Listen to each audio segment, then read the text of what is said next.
Good evening, everyone. I'm Delaine Mathieu. And I'm Elsa Ramon. We are cutting into commercial time tonight to bring you an update on the Texas primary elections. Early voting numbers are in for the Bexar County Sheriff's race, and here's how they're shaping up. Yeah, 7 people challenging current Sheriff Amadeo Ortiz. The early numbers showing the sheriff with about 46% of support. News 4 WOAI's Melissa Vega is live from Sheriff Ortiz's camp at the stockyard on the west side with the sheriff. Melissa. Phone calls and text messages. Yeah.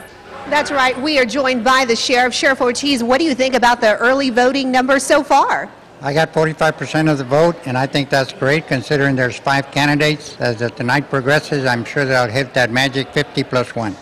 All right. Thank you so much, Sheriff. We're live here at the Stockyard Saloon. Melissa Vega, News 4 WOAI. All right, Melissa, on the Republican side, retired Air Force Major General Susan Pomerleau with the 55% of the vote support that she wanted right now. News 4 WOAI's Lauren Lee is live at her campaign headquarters on the north side. Lauren?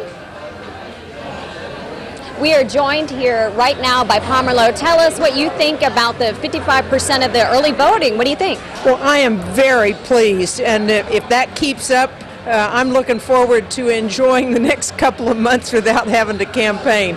But I'm just really pleased because this represents support from all over the county, and that means a lot to me because this is about taking care of Bexar County, all of it. So I'm really pleased.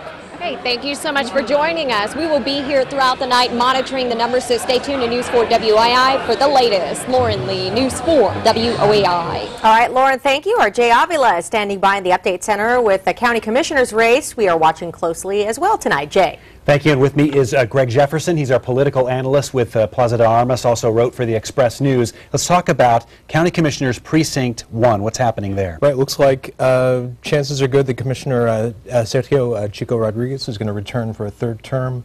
He was challenged by former Councilwoman Jennifer Ramos. It looks like, you know, she had some ethical problems in her last year on council. She was accused of double dipping, you know, campaign accounts and city spending account. She also was accused of directing business, catering business to a family friend. That probably came back to haunt her in this primary. And it didn't help that Rodriguez had a really sharp funding advantage. And just getting your opinion real quick on the sheriff situation, because on the Republican side, it looks like Pomerleau may avoid a runoff, right, but the sheriff could still face a runoff.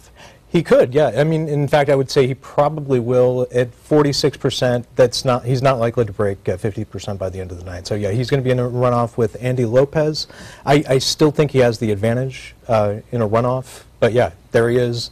And it's never a good thing for an incumbent to find himself in a runoff. That just shows some weakness to his administration. I was going to ask you what that meant, because going into whether it gives you momentum or takes away from you going to the general election. Yeah, Amadeo Ortiz is, you know, he's never been a forceful personality. He's not a big public presence, and there have been complaints about his administration of the jail. I mean, that's been a consistent problem. That's predates him as sheriff, actually. All right, thank you very much, Greg. We're going to send you back to programming now. More results later.